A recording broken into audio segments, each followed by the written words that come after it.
공통 시대 말한 저 대대 민족이 팔라이나 지 계급이 직주당 민이 팀지 자배 민족 팔게 제외 돈이나.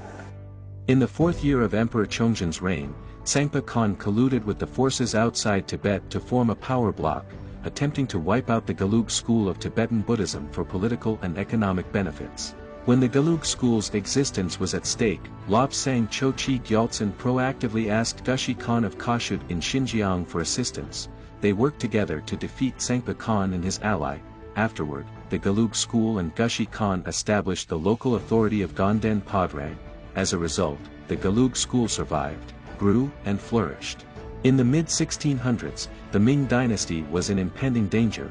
Lobsang Chochi Gyaltsen decided to establish political ties with Huang Taiji, founder of the Qing dynasty, and constantly promoted the relationship between Tibet and the central authority.